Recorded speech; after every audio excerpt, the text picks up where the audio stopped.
প্রয়োজন আছে কিনা, আপনার চাকরির প্রয়োজন আছে কিনা, বউ বেটির সাথে চলাফেরা করার প্রয়োজন আছে কিনা, এসব ক্ষেত্রে এই নবী কিভাবে সমাধান দিবে? সম্ভব? সম্ভব হবে? যার খাওয়ার প্রয়োজন হবে না সে তো ঘন্টার পর ঘন্টা ওয়াজে শুরু করবে, ওয়াজ করতে করতে সেই সকালবেলা পর্যন্ত ওয়াজ করবে, বসার তো দরকার নাই। আর আমাদের তো বসার দরকার, উঠাও আছে কিনা? তাই বলে আপনি উঠবেন না, কিন্তু উঠতে পারবেন না। আমরা দীর্ঘক্ষণ আলোচনা করবো না, কথাগুলো বোঝার চেষ্টা করবেন। এই অবস্থাতে নবীর পক্ষে সম্ভব, কিন্তু সাধারণ মানুষের পক্ষে সম্ভব না। এমন কিছু কি আল্লাহ পাক আমাদের জন্য দিবেন যেটা নবী করবেন না, অন্যদেরকে জোর করে করাবেন? এরকম হবে? হবে না। সুতরাং অনুকরণ অনুসরণ করার মতো যোগ্য করে আমাদের জন্য আল্লাহ পাক নবী রাসূল প্রেরণ করেছেন। এরপরে আল্লাহ রাব্বুল আলামিন চূড়ান্ত কথা বলেছেন, লাউ কানা ফিল আরদি মালাইকাতুন ইয়ামশুনা মুতমাইন্নিনা লানাজ্জালনা আলাইহিম মিনাস সামাই মালাকার রাসূলা। এই জমিনে যদি ফিল আরদি মালাইকাতুন, জমিনে যদি বসবাস করত ফেরেশতারা, জমিনে যদি বসবাস করত কারা বলেন? জমিনে যদি বসবাস করত ফেরেশতারা, তাহলে আমি ফেরেশতাকে নবী করে পাঠাতাম। ফেরেশতারা জমিনে বসবাস করে নাকি মানুষেরা করে? জমিনে মানুষ বসবাস করে, সেজন্য আমি এই জমিনে মানুষের জন্য মানুষ, কারণ মানুষের দ্বারা মানুষের বুঝবে, মানুষের প্রয়োজন পূরণের জন্য সব সমস্যার সমাধান দিবে মানুষ। মানুষ নবীকে মানুষ হিসাবে মানব মনে করে না, মহামানব আর অতি মানব কথাটা এক নয়, বুঝেছেন? কথাটা এক নয়। অতি মানব মানে কি? যেটা মানবীয় গুণ এটার মধ্যে নাই, এটা অতি মানব। এটা কি অতি মানব? অতিভক্তি শুরু করতো, অতি কোনদিনই ভালো না। অতি কোনদিন ভালো? অতি হচ্ছে মানুষের সব গুণকে বাদ দিয়ে যার মধ্যে অন্য একটা আছে, সেটাই অতি মানব। আর আমাদের রাসূল অতি মানব নন, তিনি হচ্ছেন মহামানব। সুবহানাল্লাহ। তিনি কি মহামানব? যে উদাহরণটা দিলাম, সব পাথর একরকম, বিলাইয়ের দোকানে যে পাথর পাওয়া যায় সেটা আরেক রকম। সুবহানাল্লাহ। মুহাম্মাদুন বাশারুন লাইসা কাল, মানুষকে পাথর, সব পাথর একরকম। রাসূল সাল্লাল্লাহু আলাইহি ওয়াসাল্লাম মানুষ, কিন্তু মানুষ নয়, তিনি হচ্ছেন মহামানব। তিনি হচ্ছেন মহামানব। মহামানব মানে ইচ্ছে করলেও গুনাহ করেন নাই। সুবহানাল্লাহ। যদি ইচ্ছে থাকতো গুনাহ করার জন্য, সেটাও তা করতে দেন নাই। তিনি মাসুম, তিনি বেগুনাহ। ছোটবেলায় বন্ধু বান্ধবদের সাথে চলাফেরা করছেন না? বন্ধু বান্ধবদের সাথে চলাফেরা করেছেন ওকাস নামক মেলায়, সেখানে বন্ধু বান্ধবরা সবসময় যায়, মুশরিকি আদরদে সব কিছু কর্মকাণ্ড সেখানে করে। আমাদের দেশে এখন কত হাজার মেলা বাইরে হয়েছে, ঠিক না? মেলাগুলিতে কি চলে? ভালো কাজ চলে নাকি খারাপ কাজ চলে? সব খারাপ কাজ চলে। আর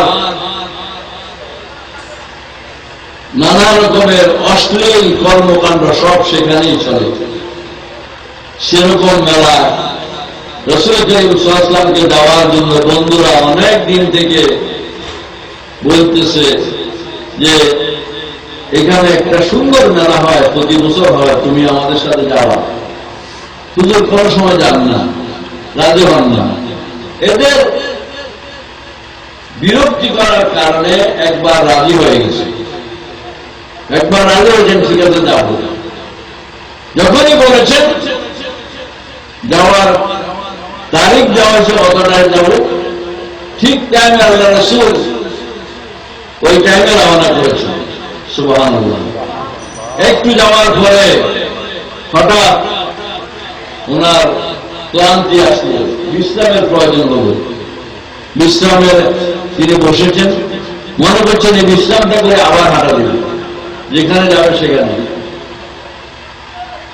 অতটুকু ওই বিশ্রামের মধ্যে এমন ঘুম হলো, ঘুমে 2 দিন 3 দিন লেগে গেছে, আর ঘুম থেকে উঠতে পারেন নাই। সুবহানাল্লাহ। ওই মেলা থেকে বন্ধু বান্ধবরা তখন মেলা শেষ করে আসতে সেখানে দেখা হয়ে গেল। আল্লাহ রাসূল জান নাই ঘটনাটা না বলতে পারে, দেখা হয়েছে, হে মুহাম্মদ তুমি এখানে পড়ে আছো? বলে কি হয়েছে? তুমি না আমাদের সাথে মেলাতে যাবে? বলে হলো রওনা তো করছিলাম, কি মেলা শেষ হয়ে গেছে? সুবহানাল্লাহ। বললো আমার এখানে একটু ক্লান্তি লাগলো, মসজিদে বসাতে আমি তো বুঝতে পারি নাই কখন শেষ হয়ে গেল। ওদের সাথে ফিরে আসছে, আল্লাহ পাক সেখানে দেন নাই। সুবহানাল্লাহ। ইচ্ছে করেও কোন মনে করতে পারেন নাই, তিনি মাসুম, বেগুনাহ। এইভাবে করে অসংখ্য কাজ তিনি করেছেন যা আমাদের মনে করণীয়। এই জন্য রাসূল কারীম সাল্লাল্লাহু আলাইহি ওয়াসাল্লামকে জানার জন্য আমাদেরকে বেশি বেশি করে কোরআন শরীফ অধ্যয়ন করতে হবে। কি করতে হবে? কোরআন শরীফ।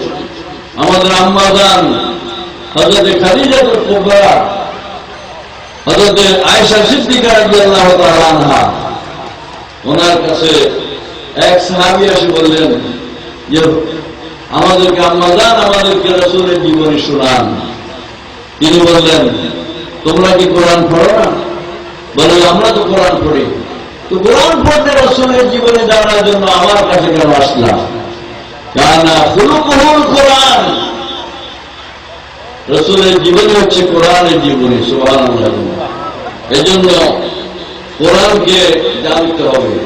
যারা রাসূল কারীম সাল্লাল্লাহু আলাইহি ওয়াসাল্লামের ব্যাপারে নানা রকমের কথা বলে, তাদেরকে আল্লাহ পাক বলছেন ওয়ামা আরসালনা ক্বাবলাকা ইল্লা রিজালান নুহি ইলাইহিম ফাসালু আহলাল যিকর ইন কুনতুম লা তা'লামুন। আর অসংখ্য কথা আছে, এটা নিয়ে আমরা শেষ করতে চাই যে আল্লাহ পাক বলেন হে রাসূল আপনার আগে যত পয়গম্বর আমি দুনিয়াতে প্রেরণ করেছি সব পয়গম্বর ছিলেন রিজালান, তারা সব পুরুষ ছিলেন। তারা কি ছিলেন? তারা কি ছিলেন? পুরুষ ছিলেন। কোন মহিলাও নবী বানাইনি আমি। সুবহানাল্লাহ। আল্লাহ পাক বলেন সকল ছিলেন পুরুষ, আমি তাদের কাছে ওহী প্রেরণ করেছি, আমি তাদেরকে ওহী দিয়েছি। এই কথাটা যদি তোমাদের বুঝতে কষ্ট হয়, যারা নবী নিয়ে বিভ্রান্তি করছ, সমাজের মধ্যে বিভ্রান্তি ছড়াচ্ছ, তোমাদেরকে বলি তোমাদের যদি বুঝতে কষ্ট হয়, আল্লাহ পাক বলেন ফাসআলু আহলাল যিকর, তোমরা কোরআন শরীফ থেকে যারা জানে তাদেরকে জিজ্ঞেস করো। আল্লাহ বলছেন, কে বলছেন? যারা কোরআন দিয়ে নবীর জীবনী জানে, নবীর চরিত্র সম্পর্কে জানে, তাদেরকে জিজ্ঞেস করো যদি তোমরা না জানো। ইন কুনতুম লা তা'লামুন। এরপরে সকল নবীকে আল্লাহ পাক এই পৃথিবীতে প্রেরণ করেছেন মানুষের হেদায়েতের জন্য। কি জন্যে?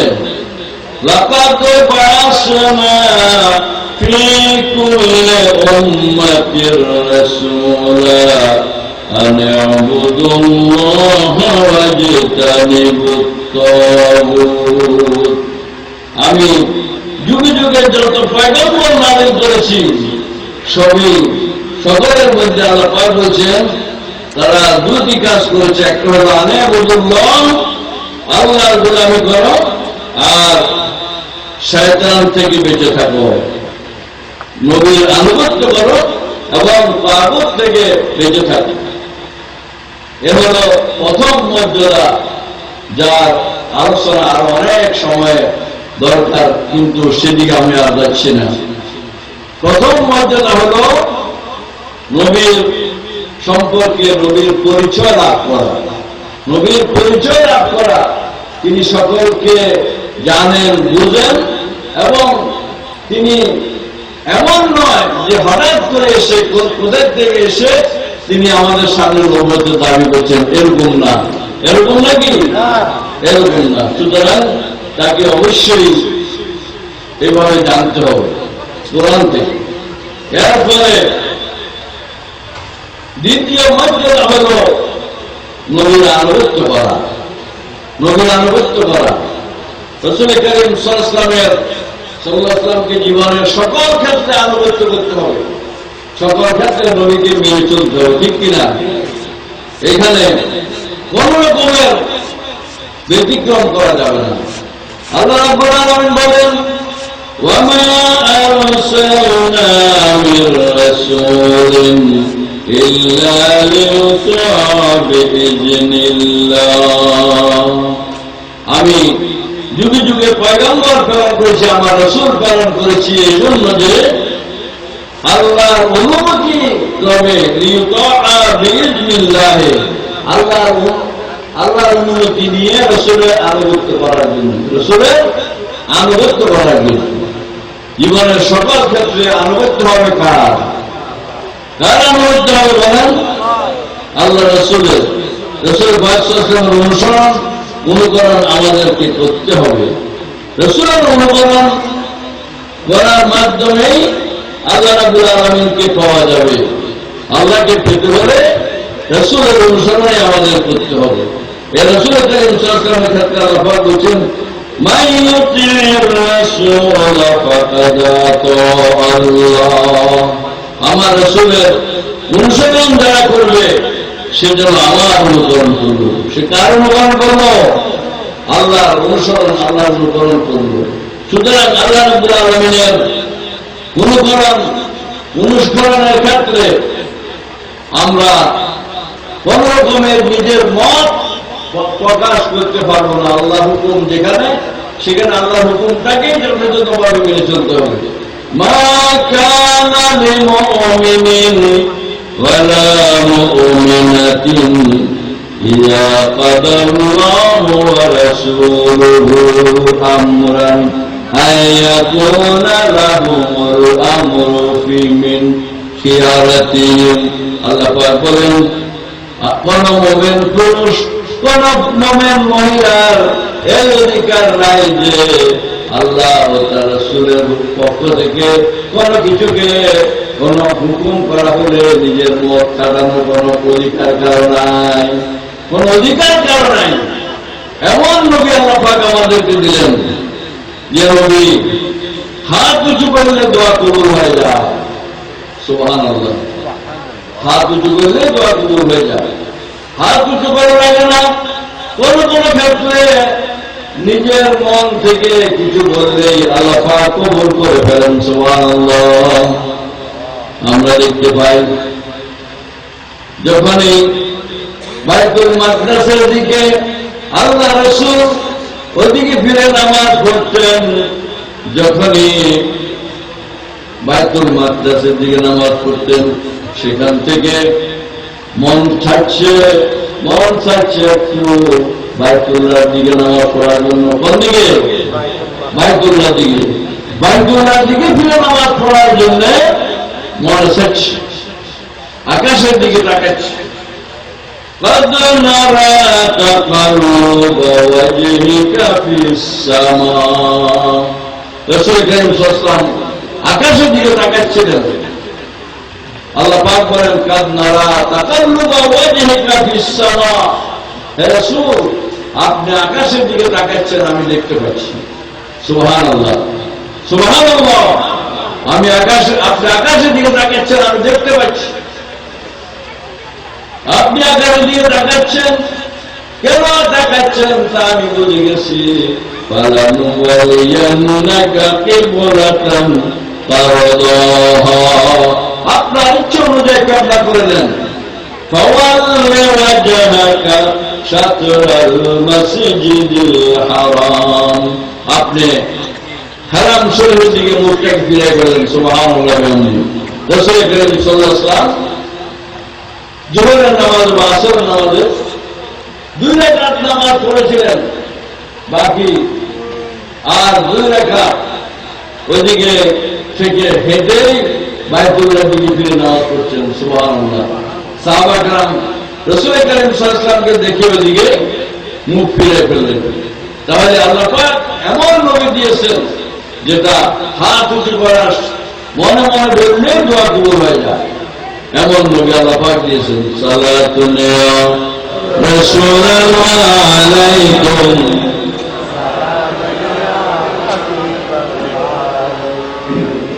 সালাতুন ইয়া রাসূলুল্লাহ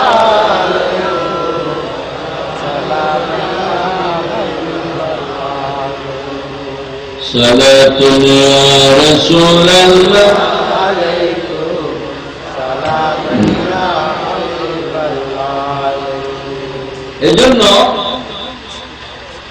নবীর আমলের ক্ষেত্রে কোন রকমের শিথিলতা নাই, বাই হোক অ্যান্ড ক্রোক আমাদেরকে মেনে চলতেই হবে।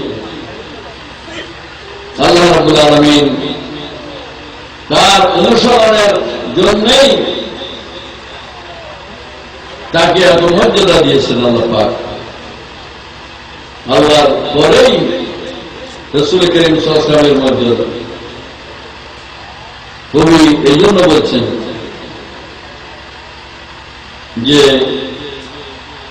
আমরা কত প্রশংসা করব, লা ইউমকিনু সানাউ কামা কানা হাক্কুহু বাদাল খুদা বুজুর্গতুই কিসসা মুখতাসার। যত কিছুই করি না কেন আল্লাহ পাক এর আশায় বলতেছেন নবীর প্রশংসা করা আমাদের জীবনে পুরো জীবন শেষ হয়ে গেল তা করা সম্ভব নয়, সম্ভব না। আল্লাহর পরে যদি কেউ সম্মানী থাকে তিনি হচ্ছেন জনাবে মুহাম্মদ রাসূলুল্লাহ সাল্লাল্লাহু আলাইহি ওয়াসাল্লাম। চরিত্রের সার্টিফিকেট আল্লাহ পাক নিজে দিয়েছেন। আল্লাহ বলেছেন ইন্নাকা লাআলা খুলুকিন আযীম, উত্তম চরিত্রের অধিকারী আপনি। সুবহানাল্লাহ। ওরা রাসূল করিম সাল্লাল্লাহু আলাইহি ওয়াসাল্লামকে নানা রকমের অপবাদ দিত।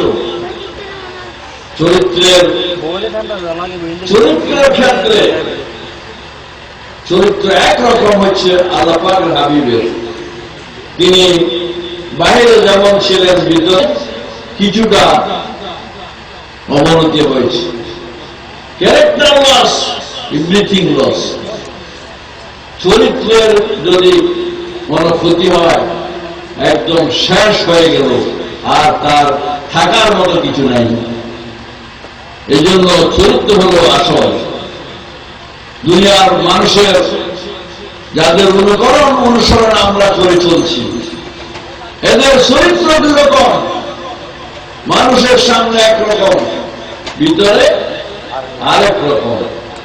জনগণের কাছে বলে আমি এই করি বলে আপনাদেরকে বলছি, কিন্তু ভিতরে এর কোন কর্মকাণ্ডের সাথে তার সম্পর্ক নেই। অনুসারীরা বলে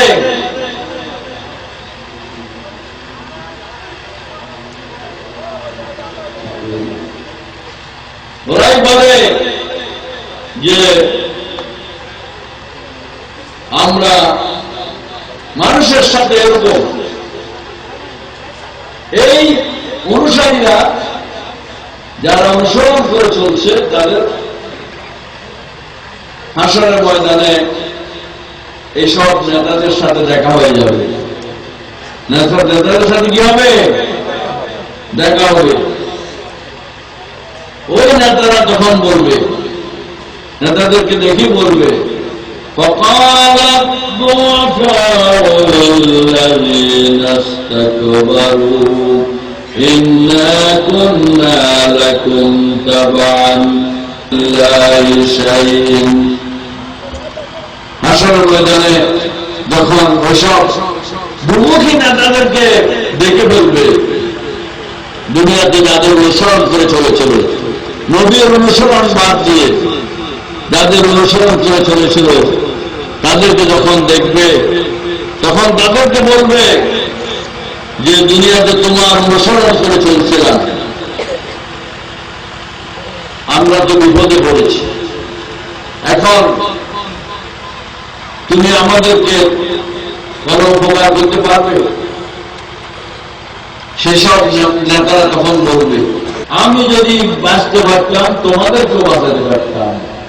সে নেতারা বলবে তোমাদেরকে বাঁচানো আমার পক্ষে সম্ভব নয়। সাওয়াউন আলাইনা আজাযনা আম সাবরনা মা লানা মিন মাহিস। আজকে তোমাদের যে গতি আমারও সেই গতি।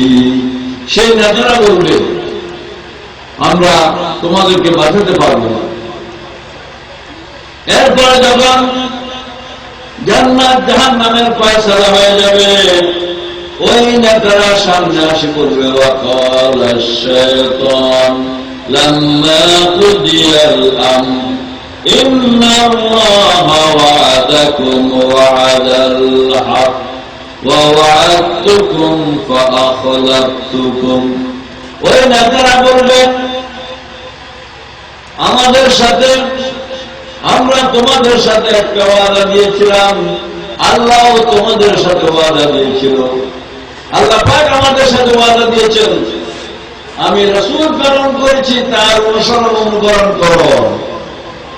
এর অনুসরণ অনুকরণ করলেই দুনিয়াতে শান্তি পাবে, পরকালে জাহান্নাম থেকে মুক্তি পাবে। কে বলেছেন? আল্লাহ পাক বলেছেন, আল্লাহ ওয়াদা দিয়েছেন যে তোমাদেরকে জাহান্নাম থেকে বাঁচানো হবে। এই কথাটা শয়তান সেদিন ওই নেতারা বলবে যে আল্লাহ পাক তোমাদের সাথে যে ওয়াদা দিয়েছিল, ওয়াদাল্লাহ, যে ওয়াদা আল্লাহ পাক দিয়েছেন সেটা ছিল সত্য। সেটা ছিল কি? সত্য। ওয়া ওয়া'আদতুকুম ফাআখলাফতুকুম। আমি যে ওয়াদা দিয়েছিলাম সেটা আমি আজকে ভঙ্গ করলাম। আমি সেটা ভঙ্গ করলাম। যে আমি বলেছিলাম পরকাল বলতে কিছুই নাই, দুনিয়াতে মজা লেগো, দুনিয়া তোমারই হ্যাঁ, দুনিয়া যা কিছু করার করে নাও, আখিরাত বলতে কিছুই নাই। নাউযুবিল্লাহ। এই কথাটা কে বলেছিল? যাদের পিছনে আজকে আমরা চলছি, এসব বন্ড নেতারা বলছে পরকালে কিছুই হবে না। সে নেতারা সেদিন বলবেন আমি যে তোমাদেরকে বলেছিলাম পরকাল বলতে কিছুই নাই, দুনিয়ার এই সামগ্রী তোমরা ভোগ করে নাও, এই বেলায় মদ খেয়ে নাও, কাল নিশীথের ভরসা কই, চাঁদনী জেগেছে যুগ যুগ ধরে, আমি তো আর রইব না সই, আমি তো আর থাকবো না দুনিয়াতে, যা খুশি তাই করে নাও। এটা বলেছিলাম। আমি যে বলেছিলাম মা কানা লি আলাইকুম মিন সুলতান, আমি কিন্তু কোন দলিল দিয়ে কথা বলি নাই। শয়তান সেদিন বলবে আমি কোন কোরআনের দলিল দিয়ে বলি নাই, পরকাল যে নাই বলছে তারা। আমি একটা এরকম ডাক দিয়েছিলাম, ডাক দেওয়ার জন্য যে মঞ্চ তৈরি করা লাগে সেটাও তোমরা তৈরি করছিল। সেটা কি করছে? অনুসরণ যারা করতেছে তারা মঞ্চ তৈরি করেছে। তারপরে ইল্লা আন দাউতুকুম, আমি ডাক দিয়েছিলাম, ফাস্তাজাবতুম লি, আমার ডাকে তোমরা সাড়া দিয়েছিলা। ডাইনেও তাকাও নাই, বামেও তাকাও নাই, কোরআনে আছে কি নাই, হাদিসে আছে কি নাই তা তোমরা চিন্তা করো নাই, আমার ডাকে সাড়া দিয়েছিলা। তারপরে এখন আমাকে দৌড় দাও, এখন আমাকে দৌড় দিয়ে করার নাই। ফালা তালুমুনি ওয়া লুমু আনফুসাকুম, নিজের কুফরে নিজে আঘাত করো। সেদিন অনুসারী যারা ওইসব সন্তানের তাদের অনুসরণ যারা করেছে তাদের অবস্থা সেদিন সেরকম হবে। এজন্য অনুসরণ করতে হবে কাকে বলেন? রাসূলুল্লাহ সাল্লাল্লাহু আলাইহি ওয়াসাল্লামকে। কাকে অনুসরণ করতে হবে? এতক্ষণে আমরা আলোচনায় রাসূল পাক সাল্লাল্লাহু আলাইহি ওয়াসাল্লামের পরিচয় তুলে ধরার চেষ্টা করেছি এবং অনুসরণ করার মতো যোগ্য একজনই মহামানব, যাকে অনুসরণ করলে আল্লাহ পাক ভালোবাসবেন এবং জিন্দেগীর সকল গুনাহটা মাফ করে দেবেন। ব্যক্তি, পরিবার, সমাজ ও রাষ্ট্রে সর্বত্র অনুসরণ হবে একমাত্র রাসূল করিম সাল্লাল্লাহু আলাইহি ওয়াসাল্লামের। কারণ কেউ যদি হাতের লেখা শিখে সুন্দর লেখার জন্য, যার হাতের লেখা সুন্দর তাকে অনুসরণ করে না, কি বলেন? তার হস্তলিপি সুন্দর, ওকে অনুসরণ করেই লেখা শিখে। যার পরিবার পরিচালনা করার যোগ্যতা আছে, সুন্দর যোগ্যতা আছে, তাকে দেখি ওই পরিবার পরিচালনা করার যোগ্যতা অর্জন করতে হবে না, কি বলেন? এইভাবে করে একটা মানুষের জীবনের শুরু থেকে মত পর্যন্ত যেগুলি আমরা আলোচনা শুনেছি সেগুলি আমাদেরকে আমল করতে হবে এবং পর্যায়ক্রমে প্রতিদিন রাসূলকে জানার জন্য আমাদের সকলকে কোরআন শরীফ অধ্যয়ন করার আমাদের দরকার। এই জন্য আমরা কি কোরআন শরীফ অর্থ সহ করতে রাজি আছি? কোরআন শরীফ অর্থ সহ করতে রাজি আছি? সবাই যারা যারা রাজি আছেন হাত উঠতে পারেন। আলহামদুলিল্লাহ, যথাযথ ভাবে অর্থ সহ তা বুঝে পড়ার জন্য তৌফিক দেন সবাই বলেন আমিন। এবং রাসূল করিম সাল্লাল্লাহু আলাইহি ওয়াসাল্লাম জীবনের শেষ মুহূর্ত কি নামাজ ছেড়ে দিয়েছেন? আনুগত্য যদি করতে হয় তাহলে যে কোন অবস্থায় আল্লাহ পাকের হাবিব বলেছেন, লা তাতরুকান্না সালাতাল মাকতুবা, কখনো ফরজ নামাজ তরক করা যাবে না। ইন হুররিকতা ও কুতিলতা, তোমাকে যদি আগুনের কুণ্ডলিতে রাখা হয় এবং হত্যার মঞ্চে যদি রাখা হয় তখনও নামাজ তরক করা যাবে না। আমরা কি ফরজ নামাজ, ওয়াজিব নামাজ আমরা এখন থেকে যারা মালিক, যাদের উপর নামাজ ফরজ হয়েছে, রাসূলুল্লাহ আলাইকুম সালামুন ইয়া হাবিবাল্লাহ আলাইকুম সালাতুন ইয়া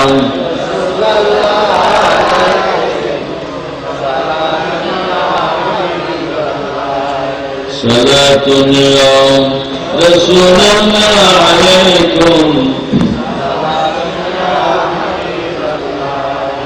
مرحبا يا مرحبا يا مرحبا رحمة للعالمين مرحبا جروا جروا يا إمام المرسلين جروا جروا رحمة للعالمين مرحبا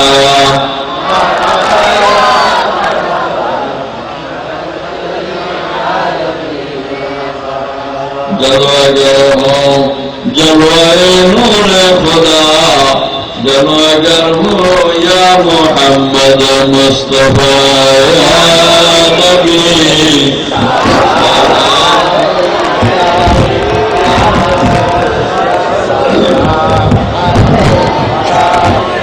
یا حبیب سلام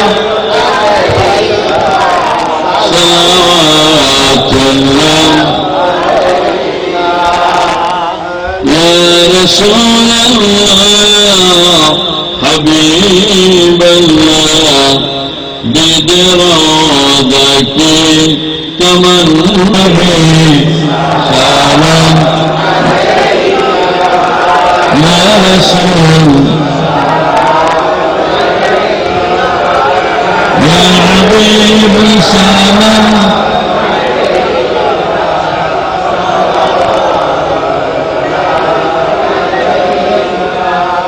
ساقيا پیاس بجا دو شرب علم خالے ہے میرا پیمان بکل ہے دل دیوانا نبی سلام